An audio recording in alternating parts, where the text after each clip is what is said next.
এক নম্বর যে অঙ্কটা রয়েছে 60 লিটার কেরোসিন ও পেট্রোলের মিশ্রণের অনুপাত 7:3, ওই মিশ্রণে আর কত লিটার পেট্রোল মেশালে অনুপাত 3:7 হবে। তো এই ধাঁচের অঙ্ক আমি অসংখ্যবার করে দিয়েছি, তারপরেও যেহেতু নিবন্ধন পরীক্ষার ধারাবাহিক আয়োজন সেক্ষেত্রে আমি আরো একবার করে দিচ্ছি আপনাদের, একটু ভালো করে মনোযোগ দেন।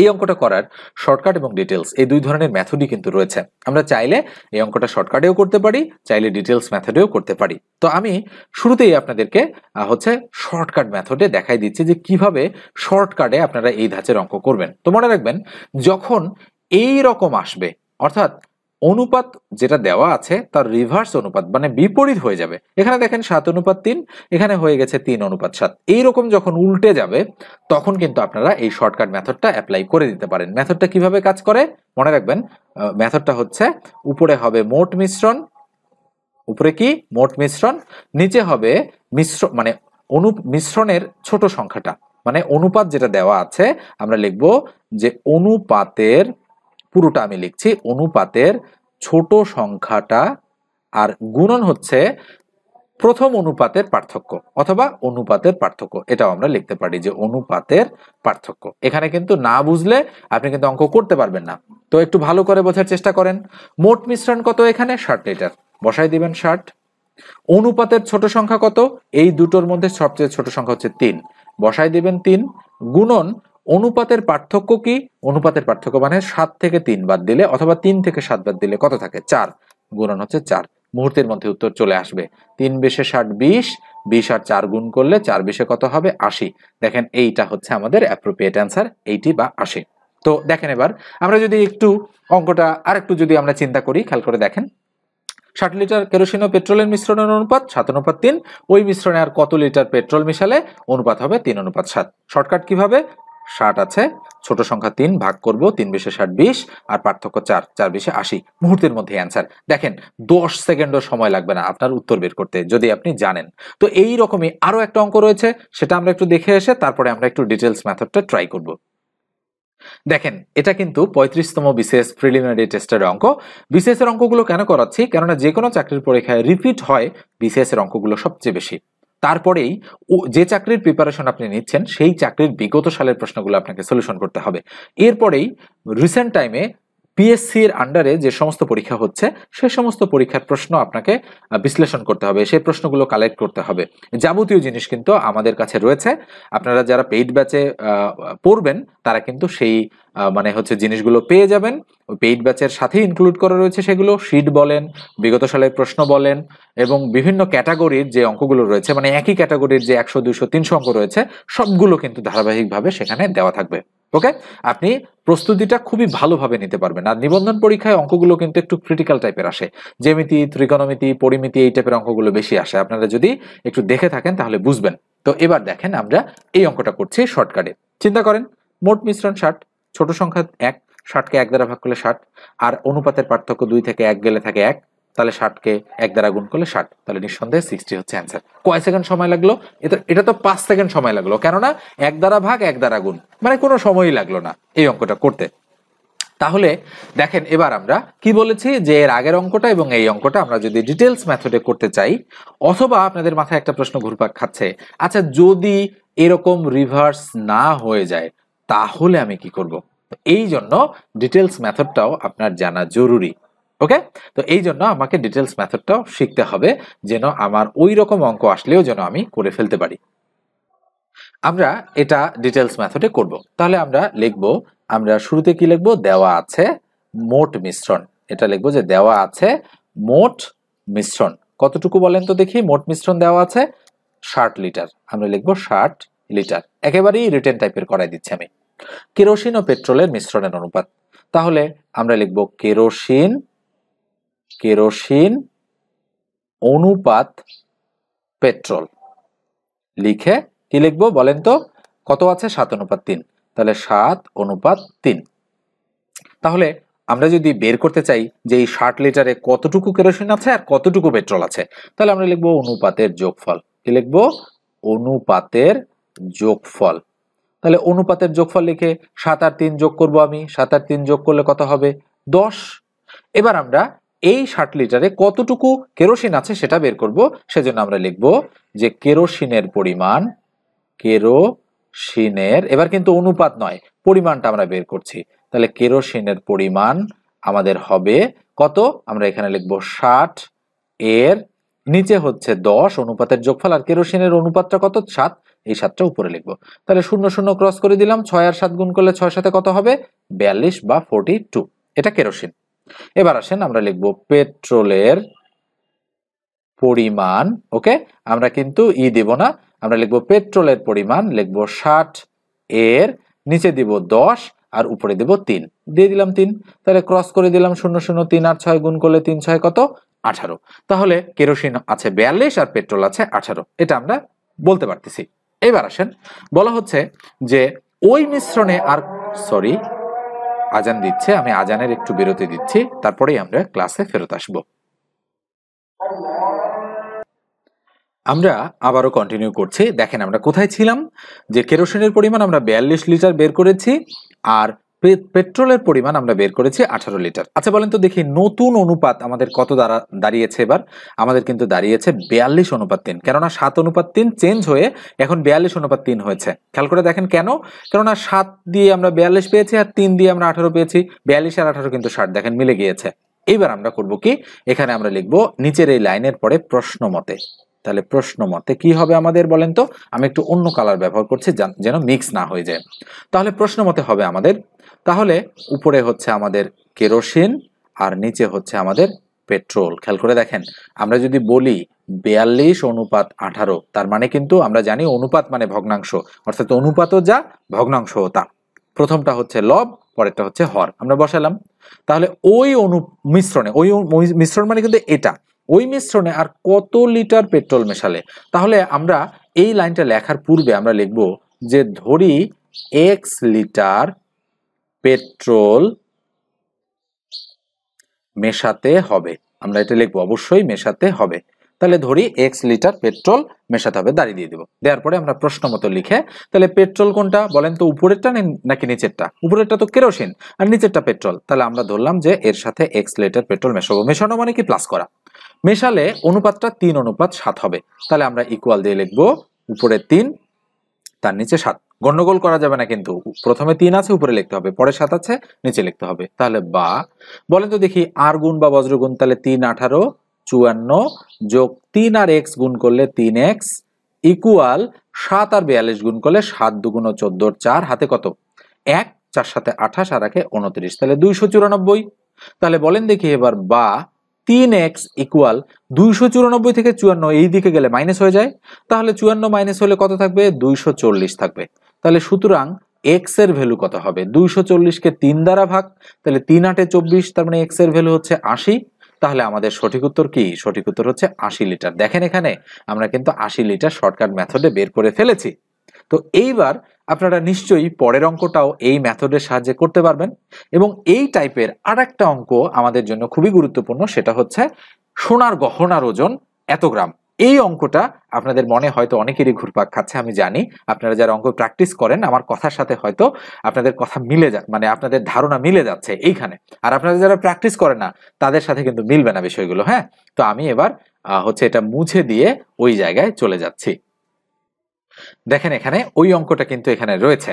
এটা 17তম বিসিএস প্রিলিমিনারি টেস্টের একটা অঙ্ক। দেখেন বিসিএস পরীক্ষাতে মানে অনুপাত সমানুপাত এই টাইপের অঙ্ক থেকে একটা কিন্তু প্রত্যেকবারই থাকতে দেখা যায়। তাহলে কি বলা হচ্ছে দেখেন ভালো করে, এই অঙ্কটাতে বলা হচ্ছে একটি সোনার গহনার ওজন 16 গ্রাম, এতে সোনা ও তামার অনুপাত 3:1, কি পরিমাণ সোনা মেশালে অনুপাত 4:1 হবে। খুবই সুন্দর একটা অঙ্ক এটা।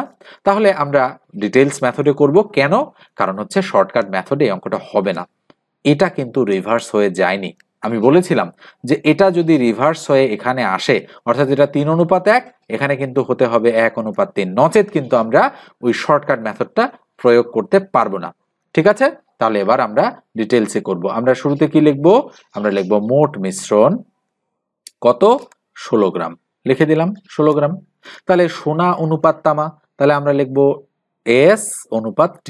একটু শর্টকাটে করছি, সোনা অনুপাত তামা, মানে ডিটেইলসে করছি কিন্তু লেখাগুলো শর্টে লিখছি। তাহলে 3:1, 3:1 এটা। তাহলে আমরা বলতে পারি যে S এর পরিমাণ আছে কতটুকু বলেন তো দেখি। S এর পরিমাণ আছে, আমরা বলতে পারি 16 এর নিচে 4 তার উপরে কি 3, কেন? কেননা অনুপাতের যোগফল কিন্তু আমাদের 3 আর 1 4, ওই জন্য আমি বসিয়েছি 4। তাহলে 4 4 16, 3 4 কত 12, তাহলে আমি বলতে পারি সোনার পরিমাণ 12 গ্রাম। দেখেন তাড়াতাড়ি বের করে ফেললাম। এবার আসেন তামা এর পরিমাণ। আচ্ছা বলেন তো তামার পরিমাণ কতটুকু?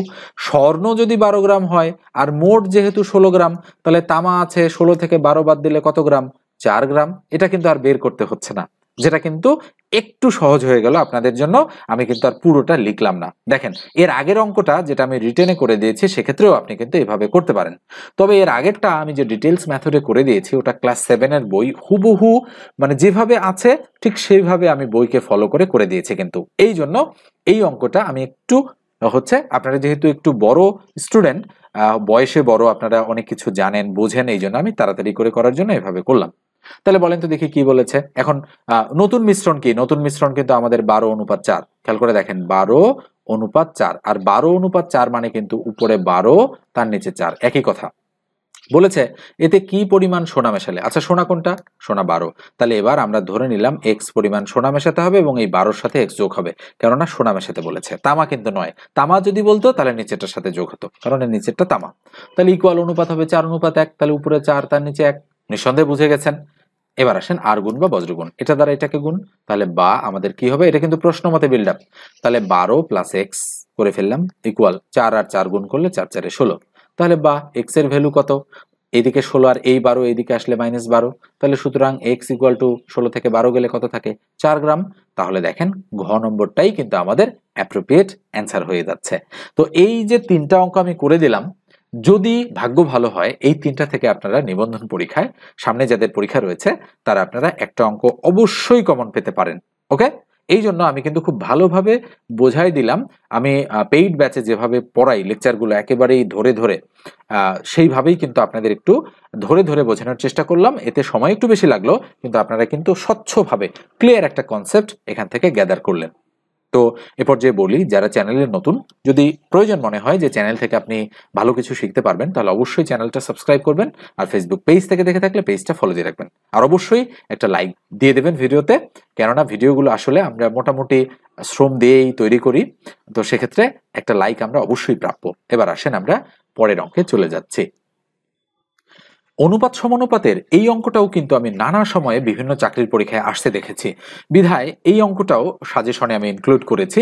দেখেন কি বলা হচ্ছে, দুটি সংখ্যার অনুপাত 5:8, উভয়ের সাথে 2 যোগ করলে অনুপাতটি 2:3 হয়, সংখ্যা দুটি কত? খুবই সুন্দরভাবে কিন্তু অঙ্কটা সাজানো রয়েছে এবং আপনাদেরকে করতেও হবে কিন্তু সুন্দরভাবে। তাহলে যেহেতু বলেছে সংখ্যা দুটি কত, সেক্ষেত্রে আমাদের সংখ্যা দুটি কি ছিল বলেন তো দেখি। বলা ছিল দুটি সংখ্যার অনুপাত হচ্ছে 5:8। তাহলে আমরা শুরুতে ধরে নিব যে ধরি আমাদের একটি সংখ্যা হচ্ছে আমরা বলবো যে আমাদের একটি সংখ্যা হচ্ছে 5x বা 5x, এবং অপর যে সংখ্যাটা রয়েছে এখানে 8, সেটা হচ্ছে 8x। তাহলে আমরা ধরে নিলাম, এবং এদের অনুপাত কি? অনুপাত যদি আমরা বিবেচনা করি 5x অনুপাত 8x, এভাবে আমরা লিখব। যেহেতু বলেছে সংখ্যা দুটি কত, তাহলে আমাদের কিন্তু ফাইনালি 5x এর ভ্যালু কত হবে সেটা বের করতে হবে, এবং 8x এর ভ্যালু কত হবে সেটা বের করতে হবে আলাদাভাবে। এখানে কিন্তু অনুপাত জানতে চাইনি, বলেছে সংখ্যা দুটি কত। তাহলে যেহেতু ধরেছি যে একটি সংখ্যা 5x অপর সংখ্যা 8x, তাহলে আমাদের ফাইনালি 5x এর ভ্যালু এবং 8x এর ভ্যালু বের করতে হবে। এবার আসেন, বলা হচ্ছে কি যে উভয়ের সাথে 2 যোগ করলে, মানে পরেরটা কিন্তু কন্ডিশন, মানে অ্যাকর্ডিং টু দ্য কোশ্চেন। দেখেন উভয়ের সাথে 2 যোগ করলে, উভয়ের সাথে মানে কাদের সাথে? 5x এবং 8x। তাহলে আমরা করব কি, উভয়ের সাথে 2 যোগ করে দিব। তাহলে 5x এর সাথেও আমরা 2 যোগ করলাম এবং 8x এর সাথেও আমরা 2 যোগ করলাম।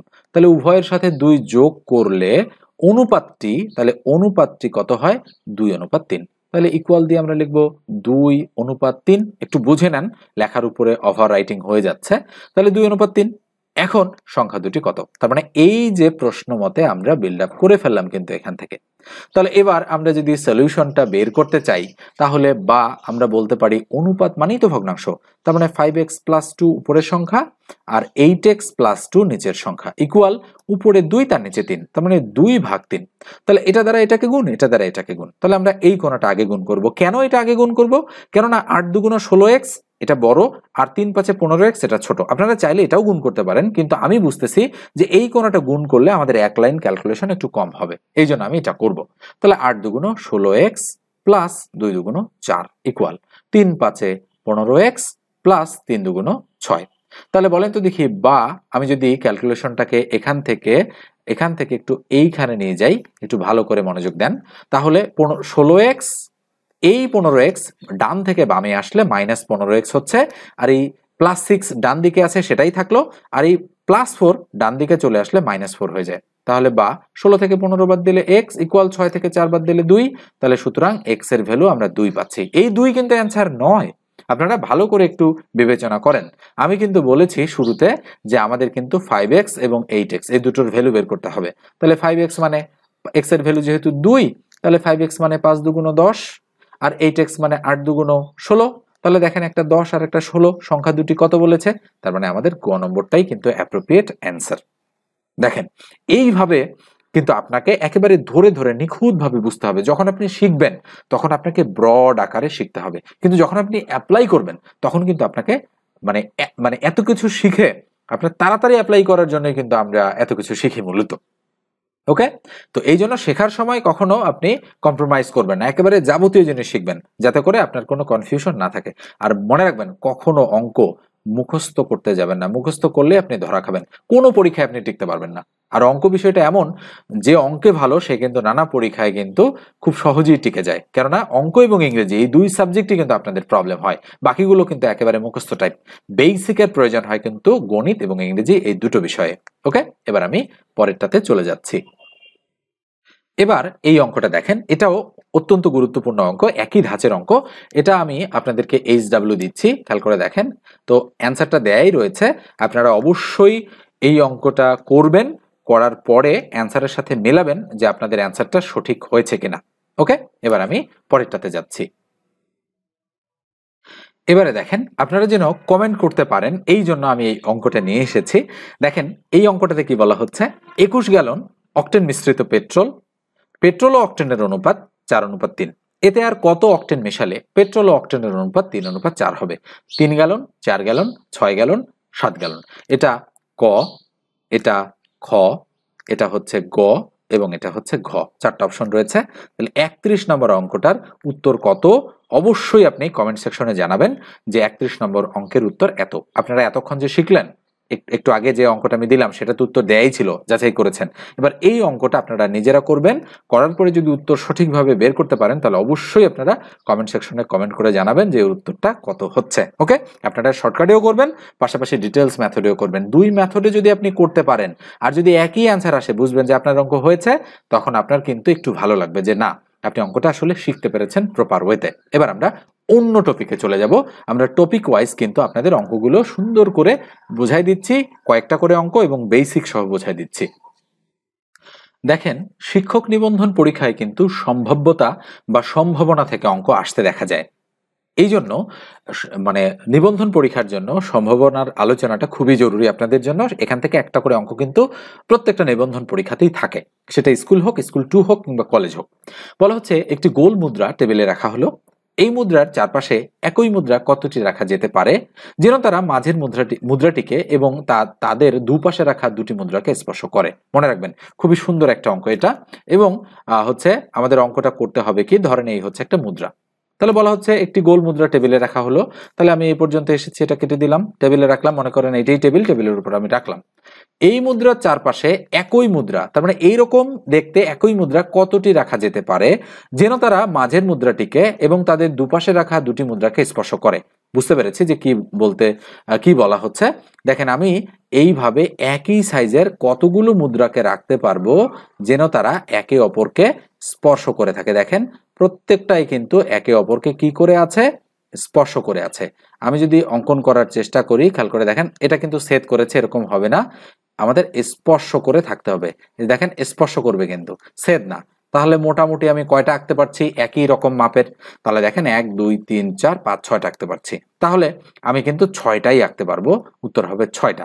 এখন ঘটনা হচ্ছে, মনে রাখবেন যে এইরকম ক্ষেত্রে এই যে মুদ্রাটা আছে, এই মুদ্রাটা কিন্তু আমাদের হচ্ছে এই যে স্পর্শক যে জিনিসগুলো রয়েছে, এই যে জিনিসগুলো রয়েছে, যে এইভাবে যে জিনিসগুলো যাচ্ছে প্রত্যেকটার সাথে কিন্তু 60 ডিগ্রি করে কোণ উৎপন্ন হয়, যেটা তারা বলেছে। এবং আমরা জানি যে একটা মুদ্রা বা একটা বৃত্ত কিন্তু 360 ডিগ্রি কোণ উৎপন্ন করে। সেক্ষেত্রে প্রত্যেকটা কোণ যদি 60 ডিগ্রি হয় তাহলে 6 6 36, তার মানে 6টা এভাবে 60 ডিগ্রি কোণ আঁকা যেতে পারে একটা মুদ্রার এই সেন্টারে, তাই না, মানে এই কেন্দ্রের মধ্যে। তো সেক্ষেত্রে সেই বিষয়টা আলাদা, অনেকেই আপনারা বুঝতে পারবেন না সেই বিষয়টা, জ্যামিতি সংক্রান্ত যাদের খুব ভালো ক্লিয়ার কনসেপ্ট রয়েছে তারা কিন্তু বিষয়টা বুঝতে পারবে যে আসলে একই রকম কয়টা মুদ্রা রাখা যেতে পারে সেটা ডিগ্রি দিয়ে চিন্তা করা। কিন্তু আমি দেখালাম যে মোটামুটি একে দেখালাম যে 6টা মুদ্রা কিন্তু একই রকম আঁকা যেতে পারে। তো সেক্ষেত্রে আমরা অ্যান্সারটা 6 দাগাবো, দেখি আমাদের অ্যান্সারটা অ্যাপ্রোপ্রিয়েট হয় কিনা। এক্স্যাক্টলি 6 হচ্ছে আমাদের সঠিক উত্তর। তবে এই ধরনের অঙ্ক যদি করার পূর্ব অভিজ্ঞতা আপনাদের না থাকে তাহলে কিন্তু আপনারা পরীক্ষার হলে করতে পারবেন না। তো এই অঙ্কটা গুরুত্বপূর্ণ বিধায় আমি এই আলোচনায় রেখেছি। এবার আসেন আমরা পরেরটাতে চলে যাচ্ছি। এবারে এটা দেখেন, এটা সম্ভাব্যতার একটা অঙ্ক, বলা হচ্ছে সম্ভাবনা কত। তো মনে রাখেন আমি সম্ভাবনার সূত্র আপনাদেরকে লিখে দেই। সম্ভাবনা ইকুয়াল, মনে রাখবেন সব সময় নিচে হচ্ছে মোট ঘটনা, তার উপরে হয় অনুকূল ঘটনা, ঠিক আছে? তাহলে নিচে মোট ঘটনা, উপরে হলো অনুকূল ঘটনা। এটা কার সূত্র? সম্ভাবনার সূত্র। সূত্রটা একটু মনোযোগ দিয়ে আপনারা শিখে রাখেন। তো সম্ভাবনা ইকুয়াল মোট ঘটনা, তার উপরে অনুকূল ঘটনা। তাহলে একটি ছক্কা একবার নিক্ষেপ করা হলে, আচ্ছা বলেন তো একটা ছক্কা একবার নিক্ষেপ করলে মোট ঘটনা কয়টা হয়? মনে রাখবেন ছক্কায় পিঠ থাকে 1 2 3 4 5, এই 6টা পিঠ, তার মানে মোট 6টা ঘটনা ঘটতে পারে ছক্কায়। হয় পুট উঠতে পারে, অথবা 6 উঠতে পারে, অথবা 2 3 4 5 যে কোনোটা উঠতে পারে। তাহলে ছক্কার ক্ষেত্রে মানে একটা ছক্কার ক্ষেত্রে মোট ঘটনা কয়টা? মোট ঘটনা 6টা, বসালাম 6। এবার আসেন অনুকূল ঘটনা খুঁজে বের করার পালা। তাহলে একটা ছক্কা নিক্ষেপ করা হলে এখান থেকে আমরা মোট ঘটনাটা বের করে ফেলেছি। এবার আসেন 2 থেকে বড় সংখ্যা পাওয়ার সম্ভাবনা কত? আচ্ছা 2 থেকে বড় সংখ্যা পাওয়া যাবে, 2 কিন্তু না, 2 থেকে বড়। তাহলে 2 থেকে বড় সংখ্যা কি কি আছে? 3 আছে, 4 আছে, 5 আছে, 6 আছে, মোট কয়টা? 4টা। তাহলে 2 থেকে বড় সংখ্যা যেহেতু 4টা আছে, এই জন্য 2 থেকে বড় সংখ্যা পাবার অনুকূল ঘটনা হচ্ছে 4। তাহলে উপরে কত দিয়ে দিব? 4। তাহলে কাটাকাটি করবো, 2 দুগুণ 4, 3 দুগুণ 6, তার মানে উপরে 2, তার নিচে 3। নিঃসন্দেহে বিষয়টা বুঝতে পারছেন। তাহলে 2/3 কেন অ্যান্সার আমাদের হচ্ছে? এই কারণেই আমাদের অ্যান্সারটা 2/3 হচ্ছে। এবার আমরা পরেরটাতে চলে যাচ্ছি। এটা দেখেন, বলা হচ্ছে চাকরি পাওয়ার সম্ভাবনা 5/4 হলে চাকরি না পাওয়ার সম্ভাবনা কত? এটা আপনারা মুহূর্তের মধ্যেই বের করে ফেলতে পারবেন। কিভাবে সেটা? আচ্ছা বলেন তো দেখি। আপনার 5 হচ্ছে মোট জিনিস 5, মোট ঘটনা 5। তাহলে চাকরি পাওয়ার সম্ভাবনা কত? 5/4। তাহলে চাকরি না পাওয়ার সম্ভাবনা কত? অবশ্যই 5/1 আর বেঁচে থাকলো, তাই না? তাহলে 5/1 হচ্ছে চাকরি না পাওয়ার সম্ভাবনা। আপনি এভাবেও বের করতে পারেন। অথবা সম্ভাবনার ক্ষেত্রে আমরা একটা বিষয় জানি যে কোনো ঘটনা ঘটা প্লাস না ঘটার সম্ভাবনার সমষ্টি হচ্ছে 1। মনে রাখতে হবে যে কোনো ঘটনা ঘটা প্লাস না ঘটার সম্ভাবনার সমষ্টি হচ্ছে 1। এক্ষেত্রে যেহেতু চাকরি পাওয়ার সম্ভাবনা মানে ঘটনাটা ঘটতে পারে, এর মানে ঘটার সম্ভাবনা হচ্ছে 5/4, তাহলে না ঘটার সম্ভাবনা কত সেটা আমরা কিভাবে বের করব? তাহলে না ঘটার সম্ভাবনা আমরা বের করব, তাহলে ইকুয়াল 1 এটা থাকবে। তাহলে এই না ঘটার সম্ভাবনা মানে চাকরি না পাবার সম্ভাবনা হচ্ছে আমরা কিভাবে বের করতে পারি? খেয়াল করে দেখেন, 1 এটা এইদিকে আসলে মাইনাস হয়ে যাবে, উপরে 4 তার নিচে 5। তাহলে 5 হচ্ছে লসাগু, 5 বিয়োগ 4, তাহলে 5 থেকে 4 বাদ দিলে 1 তার নিচে 5। এটা একটু ক্রিটিক্যাল সেন্স হয়ে যায়। তো আমাদের অ্যাপ্রোপ্রিয়েট ভাবে যদি আমরা বের করতে চাই রিটেন টাইপে, তাহলে এইভাবে বের করতে হবে। সঠিক উত্তর হচ্ছে ক নম্বরটা, 5/1। তাহলে কোনটা আপনি চিন্তা করা আপনার জন্য সহজ সেটা আপনি নিজেই ভেবে নেবেন, ঠিক আছে? তো এই হচ্ছে আমাদের এই অঙ্কটার সলিউশন। তো এবার আমি নেক্সট অঙ্কে চলে যাচ্ছি। এই অঙ্কটা দেখেন আরো এসেছে, মানে নানা সময়ে আসে। মহা হিসাব নিরীক্ষক ও নিয়ন্ত্রক এর অধীনে হচ্ছে মানে জুনিয়র অডিটর পদে 30/12/2011 এই পরীক্ষাটা অনুষ্ঠিত হয়েছিল। তাহলে বুঝতেই পারছেন যে এই অঙ্ক আসলে প্রচুর রিপিট হয়। আবারও দেখেন একই অঙ্ক এসেছে। একটি গোলাকার মুদ্রা টেবিলে রাখা হলো। এই মুদ্রার চারপাশে কতটি মুদ্রা কতটি রাখা যেতে পারে একই ধরনের, যেন মুদ্রাগুলো মাঝের মুদ্রাটিকে এবং তাদের দুপাশে রাখা দুটি মুদ্রাকে স্পর্শ করে। কয়টা? 6টা। দেখেন কৃষি ব্যাংকের সুপারভাইজার বা ক্যাশিয়ার পদে 2010-এ এসেছিল। স্ক্রিনে দেখেন প্রবাবিলিটির বা সম্ভাবনার এই ধাঁচের অঙ্কগুলো কিন্তু অনেকের কাছে কঠিন হয়ে যায়। তো কেন কঠিন? কেননা অনেকেই আপনারা তাসের প্যাকেট বা এক প্যাকেট তাস প্যাকেট মানে একটা প্যাকেটে কয়টা তাস থাকে সরি সেই বিষয়টা আপনারা জানেন না, তাদের জন্য কঠিন। পাশাপাশি যারা তাস খেলতে পারে না তাদের জন্য কিন্তু হচ্ছে বিষয়টা আসলেই মানে ম্যানেজ করা কঠিন হয়ে যাবে। তো বলা হচ্ছে একটি তাসের প্যাকেট থেকে দৈবভাবে একটি তাস নিলে তার রুইতন বা রাজা হওয়ার সম্ভাবনা কত? সুন্দর একটা অঙ্ক কিন্তু। তাহলে রুইতন বা রাজা হওয়ার সম্ভাবনা কত? তাহলে মনে রাখেন এক প্যাকেট তাসে মোট তাস থাকে 52টা। তাহলে সম্ভাবনার সূত্র অনুযায়ী আমরা কি জানি? নিচে হচ্ছে মোট ঘটনা আর উপরে হচ্ছে অনুকূল ঘটনা। তাহলে মোট ঘটনা কয়টা? এক প্যাকেট তাস মানে যেহেতু এক প্যাকেট তাসের মধ্যে বলা হচ্ছে, তাহলে মোট হচ্ছে ঘটনা 52টা। এবার আসেন অনুকূল ঘটনা খুঁজে বের করার পালা। তাহলে একটি তাস নিলে তা রুইতন, মনে রাখবেন রুইতন আছে এই 52টা কার্ডের মধ্যে 13টা। আমরা জানি রুইতন, হরতন, চিরতন, ইস্কাবন এই কার্ডগুলো কিন্তু আমাদের থাকে 13টা করে, মানে 4 13 52টা। তাহলে রুইতন আছে কয়টা? রুইতন আছে আমাদের 13টা। বা রাজা, মনে রাখবেন প্রত্যেকটা কার্ডের একটা করে রাজা থাকে। তাহলে প্রত্যেকটার একটা করে রাজা থাকলে তাহলে সর্বমোট কয়টা রাজা আছে? 4টা রাজা। কিন্তু রুইতনের যেহেতু 13টা, এই 13টার মধ্যেও তো একটা রাজা আছে, তাই না? তার মানে এই একটা রাজা এখান থেকে বাদ যাবে, তার মানে আর বাকিগুলো রাজা আছে 3টা। কেননা রুইতনের রাজাটা আমি এখানে হিসাব করে ফেলেছি 13টার মধ্যে। 13 আর 3 16, এই 16 হচ্ছে আমাদের অনুকূল ঘটনা। এই যে বিষয়টা বললাম, এই ক্রিটিক্যাল বিষয়টাই কিন্তু আপনারা অনেকে বুঝতে পারবেন না। এই জন্য সম্ভাবনার চ্যাপ্টারটা একেবারে ডিটেলস আপনাদেরকে শিখতে হবে। আর মানে একটা চ্যাপ্টার শিখতে কিন্তু আপনাদের কমপক্ষে 4-5 ঘন্টা সময় লেগে যাবে। আর এই বিষয়টা কিন্তু আসলে ইউটিউবে এভাবে আসলে শেখানো আপনাদের জন্য কষ্টকর। মানে আপনাদের জন্য শেখা কষ্টকর, আমার জন্য ভিডিওগুলো আপলোড করা কষ্টকর। অনেকক্ষণ মানে মানে বেশি লেন্থের ভিডিও কিন্তু আমি আপলোড যদি করি তাহলে আপনারা অনেকেই দেখবেন না, কিন্তু পেইড ব্যাচে কিন্তু আপনারা সেগুলো দেখেন। এই জন্য আমি বলি যারা একেবারে ধরে ধরে চ্যাপ্টার ওয়াইজ শিখতে চান পেইড ব্যাচে আসতে পারেন। আসতেই হবে এমন কথা না, চাইলে আসতে পারেন। তাহলে 4 4 16 আর 4 13 52, 4 দিয়ে কাটলাম। তার মানে উপরে হচ্ছে 4 আর তার নিচে হচ্ছে 13। তার মানে এই যে দেখেন 4 ভাগ 13 বা 13 এর 4, এটা হচ্ছে আমাদের অ্যাপ্রোপ্রিয়েট অ্যান্সার। তাহলে নিশ্চয়ই বুঝতে পারছেন এতক্ষণ যে অঙ্কগুলো করালাম সেগুলোর মধ্যে এই অঙ্কটাই কিন্তু মোটামুটি হার্ড বলা চলে, আর বাকিগুলো কিন্তু ইজি ছিল। ওকে, এবার আমরা পরেরটাতে যাব। এটা দেখেন বলা হচ্ছে পররাষ্ট্র মন্ত্রণালয়ের সাইফার অফিসার পদে 13/4/2012 সালে এই অঙ্কটা এসেছিল। একটি মুদ্রাকে 2বার নিক্ষেপ করলে উভয় ক্ষেত্রে হেড পাওয়ার সম্ভাবনা কত? দেখেন সম্ভাবনার অঙ্ক কিন্তু 4-5 ক্যাটাগরির হয়। একটা হচ্ছে বলের অঙ্ক, একটা হচ্ছে ছক্কার অঙ্ক, একটা হচ্ছে মুদ্রার অঙ্ক, একটা হচ্ছে তাসের অঙ্ক, একটা হচ্ছে দাবার অঙ্ক। নিশ্চয়ই বুঝতে পারছেন আমি কি কি বললাম। তো দাবা খুব একটা বেশি আসে না, বাকি 4 প্রকারের অঙ্কই কিন্তু আসতে দেখা যায়। দেখেন এটা মুদ্রা, বলেছে একটি মুদ্রাকে 2বার নিক্ষেপ করলে কয়বার? 2বার। আচ্ছা বলেন তো একটা মুদ্রাকে একবার নিক্ষেপ করলে কি কি হতে পারে? একটা হেড উঠতে পারে, একবার টেল উঠতে পারে। হেড টেল করা আমরা বলি, মানে আমরা ফুল চাঁদ বলি, এটা ফুল এটা চাঁদ এরকম ভাবেন। কিন্তু ফুল চাঁদ তো আর বলা হয় না, বলা হয় হেড এবং টেল। তাহলে এটা একটা মুদ্রা আমি নিক্ষেপ করেছি। আচ্ছা আর একটা মুদ্রা আমি নিক্ষেপ করলাম, এটাতেও হেড উঠতে পারে, টেল উঠতে পারে। তার মানে 2টা মুদ্রা নিক্ষেপ করলে ঘটনাগুলো কি কি ঘটতে পারে আমি একটু বলি। যে 2টাই হেড উঠতে পারে, একটা হেড আর একটা টেল উঠতে পারে, আবার প্রথমটা টেল তারপরে একটা হেড উঠতে পারে, আবার 2টাই টেল উঠতে পারে। আচ্ছা বলেন তো দেখি এই 4টা ঘটনা ছাড়া 2টা মুদ্রা নিক্ষেপ করলে বা একটা মুদ্রাকে 2বার নিক্ষেপ করলে এছাড়া কি আর অন্য কোনো ঘটনা ঘটতে পারে? অবশ্যই না। মনে রাখবেন একটা মুদ্রাকে 2বার নিক্ষেপ করা আর 2টি মুদ্রা একবার নিক্ষেপ করা কিন্তু একই ঘটনা। তাহলে এখানে ঘটনা হয়েছে 4টা। কিভাবে বের করলাম? এটা দ্বারা এটাকে গুণ, আবার এটা দ্বারা এটাকে গুণ। দেখেন হেড হেড হেড টেল, আবার এটা দ্বারা এটাকে গুণ, এটা দ্বারা এটাকে গুণ। আসলে গুণ না, বিষয়টা আমরা পাশাপাশি লিখি। তাহলে টেল হেড টেল টেল, এই যে দেখেন টেল হেড টেল টেল। তাহলে মোট ঘটনা কয়টা? মোট ঘটনা হচ্ছে 4টা। আমরা তো জানি সম্ভাবনা ইকুয়াল নিচে মোট ঘটনা উপরে অনুকূল ঘটনা।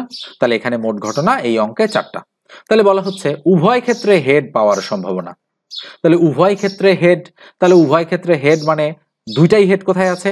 দেখেন এখানে কিন্তু 2টাই হেড দেখা যাচ্ছে। তাহলে হেড হেড, তাহলে এটা একটা ঘটনা, এটা একটা ঘটনা, এটা একটা ঘটনা, এটা একটা ঘটনা। হেড হেড আছে একবার, তাহলে উপরে হবে 1। তাহলে এই হচ্ছে আমাদের অ্যাপ্রোপ্রিয়েট অ্যান্সার। আসলে আলোচনাটা আরো একটু ডিপলি আপনাদেরকে বুঝাতে হতো, কিন্তু আসলে সেটা বোঝানো যাচ্ছে না এই মুহূর্তে। তো এবার আমি নিশ্চয়ই বুঝেছেন যতটুকু আমি বোঝালাম। এবার আমি পরের অঙ্কে চলে যাচ্ছি। এবারে আমরা বলের অঙ্ক করব। তার মানে আমি যখন যে চ্যাপ্টার ধরছি সেই চ্যাপ্টারের কিন্তু বেশ কিছু টপিক আমি আলোচনা করে দেন চ্যাপ্টারটা আমি স্কিপ করছি। আমি এভাবেই কিন্তু ভিডিওগুলো করব। এটাও 37তম বিসিএস এ এসেছে, আপনারা একটু দেখেন, এই যে 37তম বিসিএস প্রিলিমিনারি টেস্টের অঙ্ক এটা। তো আমি অঙ্কটা একটু করে দিচ্ছি, ভালো করে তাকান। তাহলে সম্ভাবনা বের করতে বলেছে, সম্ভাবনা কত? তাহলে সম্ভাবনার সূত্র কি? আমাদের সম্ভাবনার সূত্রটা হচ্ছে, আমরা বলতে পারি সম্ভাবনা ইকুয়াল নিচে মোট ঘটনা, তার উপরে কি? অনুকূল ঘটনা। তাহলে উপরে হলো অনুকূল ঘটনা। তাহলে কি হবে বলেন তো? একটি থলিতে 6টা নীল বল আছে, তাহলে আমরা লিখবো নীল বল আছে কয়টা? 6টা। 8টি সাদা বল, তাহলে সাদা বল আছে আমাদের কয়টা? 8টা। 10টি কালো বল, তাহলে আমাদের কালো বল আছে কয়টা? কালো বল আছে 10টা। তাহলে বলেন তো মোট বল কয়টা আছে? 10 8 18 আর 6 24, তাহলে মোট বল আছে 24টা। তাহলে বলেন তো মোট ঘটনা কত হবে? মোট ঘটনা হবে নিচে 24 সম্ভাবনার সূত্র অনুযায়ী। এবার আসেন অনুকূল ঘটনা আমরা খুঁজে বের করব। তাহলে দৈবভাবে একটি বল তুললে সেটি সাদা না হওয়ার সম্ভাবনা কত? আচ্ছা, যদি বলগুলো সাদা না হয় তাহলে সাদা আছে কয়টা? 8টা। এই 8টা সেখান থেকে বাদ যাবে, তাহলে থাকলো কয়টা? 10 আর 6 16টা। তাহলে এই 16টা বলের মধ্যে যে কোনো একটা হতে পারে, হয় নীল না হলে কালো।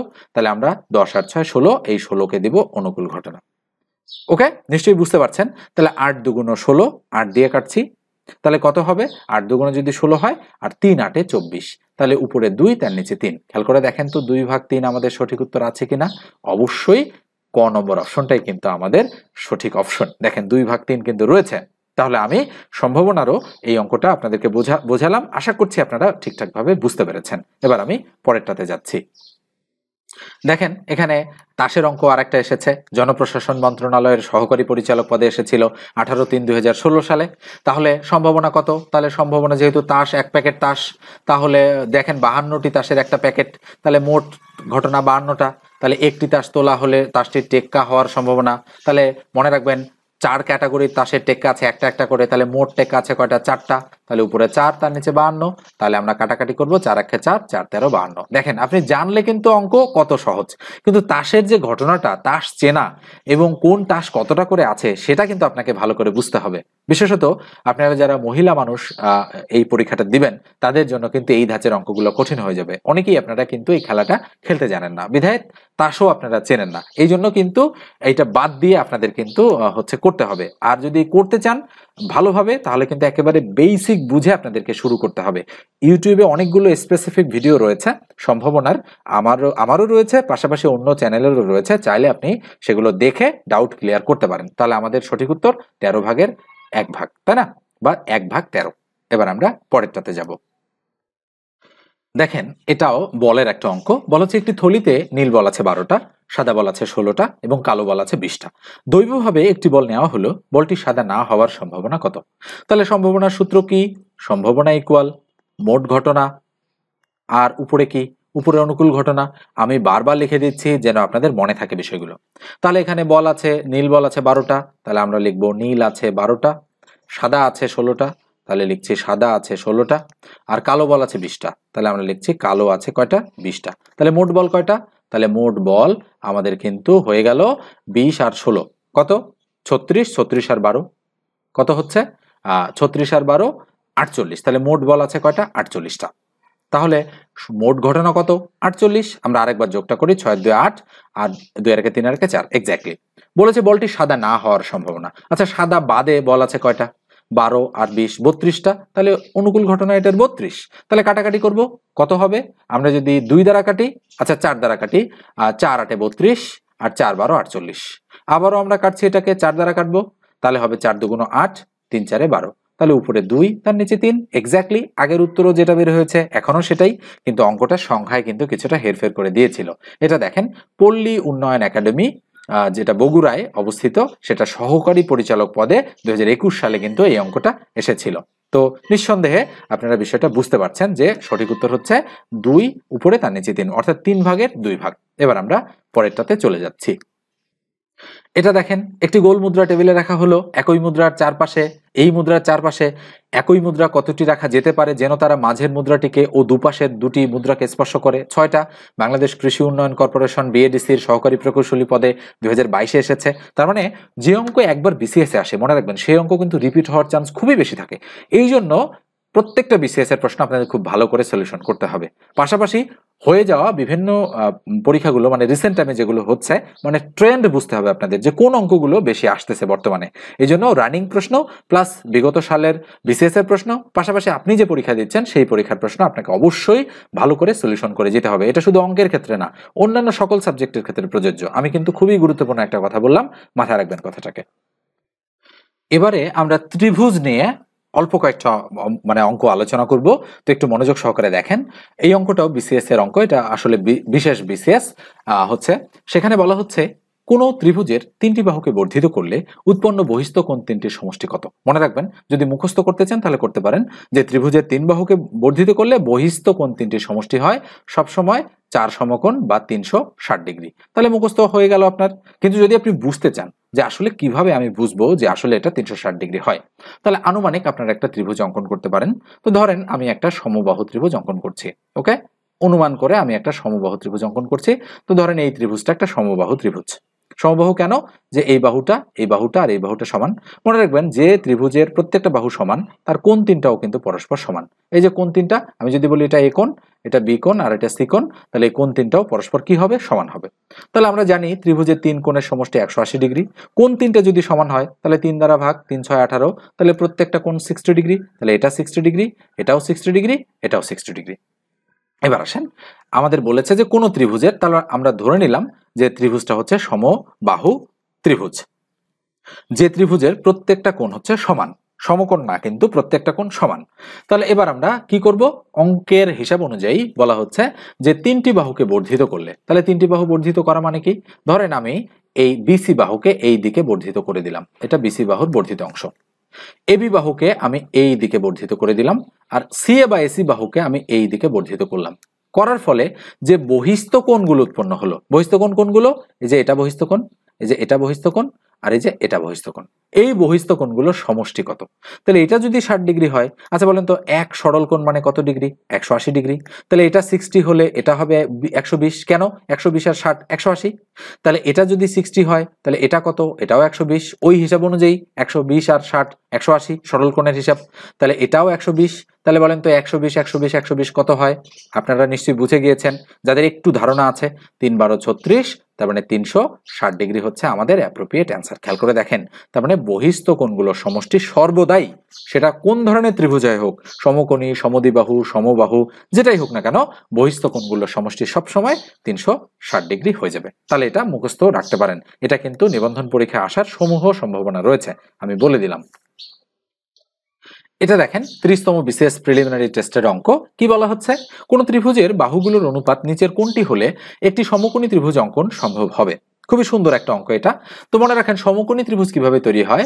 একটা লম্ব থাকে এবং বরাবর একটা ভূমি থাকে এবং এই দিকে হচ্ছে আমাদের আর একটা অতিভুজ থাকে। তাহলে এটা একটা সমকোণী ত্রিভুজ। কেমনে বললাম? কারণ হচ্ছে যে ত্রিভুজের একটা কোণ সমকোণ বা 90 ডিগ্রি তাকে বলা হয় সমকোণী ত্রিভুজ, আর বাকি দুটো কোণের সমষ্টিও 90 ডিগ্রি হয়। তাহলে আমি যদি বলি এ বি সি, তাহলে এ বি সি একটা সমকোণী ত্রিভুজ যার কোণ বি ইকুয়াল টু কত ডিগ্রি? 90 ডিগ্রি আমরা বলতে পারি। তাহলে কোন ত্রিভুজের বাহুগুলোর অনুপাত নিচের কোনটি হলে একটি সমকোণী ত্রিভুজ অঙ্কন সম্ভব। মনে রাখবেন, সমকোণী ত্রিভুজের ক্ষেত্রে পিথাগোরাসের উপপাদ্য প্রযোজ্য। উপপাদ্যটা কি? উপপাদ্যটা হচ্ছে অতিভুজের উপর স্কয়ার ইকুয়াল লম্ব স্কয়ার প্লাস হবে ভূমির উপর স্কয়ার, এটার সমান। মনে রাখতে হবে, অতিভুজ স্কয়ার করলে যা হবে সেটা লম্বের স্কয়ার প্লাস ভূমির স্কয়ার করলে সেটার সমান হবে, মানে যোগ করলে সেটা সমান হবে। তাহলে এই জিনিসটার ক্ষেত্রে সবচেয়ে বড় বাহু এটা, এটার নাম হচ্ছে অতিভুজ। আর এই দুটোর যে কোনো একটাকে আমরা লম্ব ধরতে পারি, যেহেতু কোন কোন দিকে আছে সেটা আমরা জানি না, তাই না? তাহলে এটাকে ধরলাম আমি ভূমি, আর এটাকে আমি ধরে নিলাম লম্ব। তাহলে আমি ধরলাম লম্ব আছে 3, ভূমি আছে 4, আর অতিভুজ আছে 5। কেননা বড় বাহুটা হচ্ছে আমাদের অতিভুজ, তাহলে 5। তাহলে আমরা যদি দেখি এইটার ক্ষেত্রে আমাদের মেলে কিনা, তাহলে 5-এর স্কয়ার কত? 25, 3-এর স্কয়ার কত? 9, 4-এর স্কয়ার কত? 16। তাহলে বলেন তো 16 আর 9 যোগ করলে 25 হয় কিনা? অবশ্যই হয়। তার মানে এই ক্ষেত্রেই কেবল একটা সমকোণী ত্রিভুজ অঙ্কন করা সম্ভব, বাকি তিনটা ক্ষেত্রে কিন্তু সম্ভব নয়। এটা দেখেন, সবচেয়ে বড় বাহুটা 6, 6-এর স্কয়ার করলে 36 হয়, 5-এর স্কয়ার করলে 25, আর 4-এর স্কয়ার করলে 16। 16 আর 25 কিন্তু 36 হয় না, বেশি হয়ে যায়, 41 হয়ে যায়। সেক্ষেত্রে এটা হবে না। এটাও দেখেন, 12-এর স্কয়ার মানে 144, 8-এর স্কয়ার মানে 64, আর 4-এর স্কয়ার মানে 16। 64 আর 16 মিলে তো 144 হয় না, তার মানে এটাও হবে না। এটা দেখেন, একই কথায় দেখেন, 6 এর স্কোয়ার মানে 36, 4 এর স্কোয়ার মানে 16, আর 3 এর স্কোয়ার মানে 9, 16 আর 9 তো 25 হয়, সেটা 36 হয় না, তাই এটা উত্তর হবে না। তাহলে নিঃসন্দেহে বুঝতে পারছেন যে আমরা কিভাবে এই ধরনের অঙ্কগুলো সলিউশন করব। তো আজকে ত্রিভুজের এই দুটো অঙ্কই থাক, আমি পরবর্তী একটা ক্লাসে আরো বেশ কিছু ত্রিভুজের অঙ্ক নিয়ে আলোচনা করব। তো ক্লাসটার লেন্থ আসলে মানে ক্লাসগুলো আমি যদি একেবারে নিখুঁতভাবে বুঝাই তাহলে কিন্তু অনেক বড় বড় হয়ে যায়, মোটামুটি মানে 1 ঘন্টাও হয়ে যেতে পারে। তো এই ক্লাসটাই 40 মিনিট প্লাস হয়ে গিয়েছে। সেক্ষেত্রে আপনারা এতক্ষণ মনোযোগ সহকারে যারা ক্লাসটা দেখেছেন, আমি জানি যাদের আগ্রহ আছে তারাই দেখেছেন। তো আপনাদের অনেক ধন্যবাদ জানাচ্ছি। আপনারা অবশ্যই চেষ্টা চালিয়ে যান, সফলতা সময়ের ব্যাপার মাত্র।